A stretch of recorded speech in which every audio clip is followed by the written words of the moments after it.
i-decide kung sino ang mauuna sa inyong dalawang magtanong. Okay? Okay lang ba yun? Ngayon, ang tanong, sino?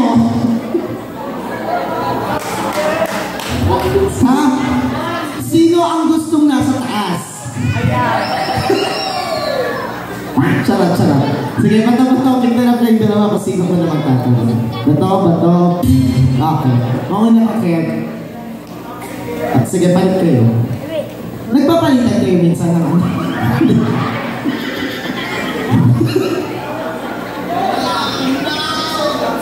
Okay. Anong gusto mong tanungin sa kanya? Hindi yung question. Kung may question niya, so yun ang itatanong mo sa kanya. Relax ko lang kayo dalawa. Masyado kayong kabado, ha? Inherit sa'yo. Kalma. Gusto niyo bang bigyan pa ng background yung mod na?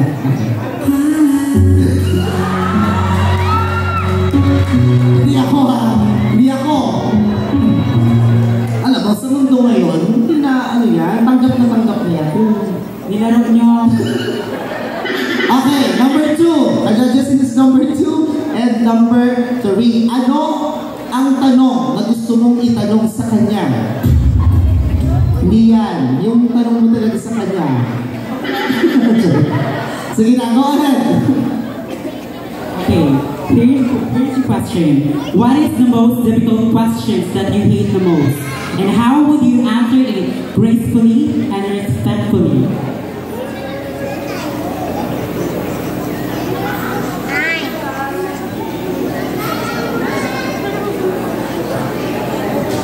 Good evening, people of Barangay Santa Rosa Sur, and also good evening to the panel of juries. The question given to me goes like this. What is the most difficult question that you hate the most, and how would you answer it gracefully and respectfully?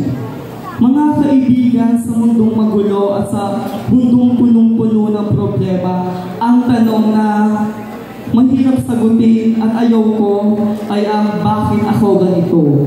Bakit ako bakla? Naniniwala po ako na what is the most difficult question that... Good evening, people of the Santa Rosa Sur, and good evening to the panel of juries. Ang ayaw ko po ang tanong na mahirap sagutin ay bakit ako ganito?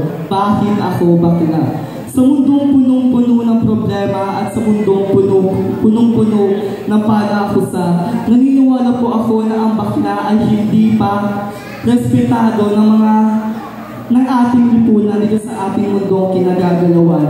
At masasagot ko ito na sinunod ko ang aking puso, sinunod ko ang aking damdamin. Naniniwala po ako na ang pagiging bakla ay hindi kasalanan.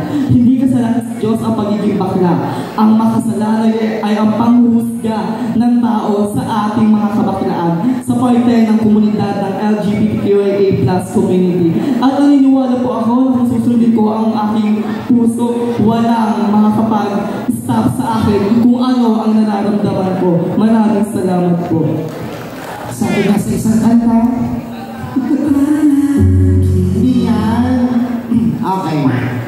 Josh, tanongin mo na siya. Okay, this is your question. Ano ang isang bagay na mahirap makuha pero madali mo lamang maitapon? Yan mo naging tanong. Tagalog bigla ha? Okay, ulitin mo. With feelings. Para mas maintindihan niya. Go. Ano ang isang bagay na mahirap makuha pero madali mo lamang maitapon?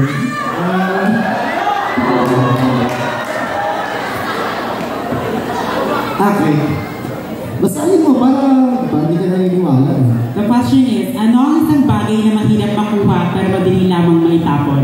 Ladies and gentlemen, bilang isang bakla, nakakaranas kami ng diskriminasyon at pumupunsya ng ibang tao. Para po sa akin, ang isang bagay na ay mahirap makuha at madaling itapon ay pagmamahal.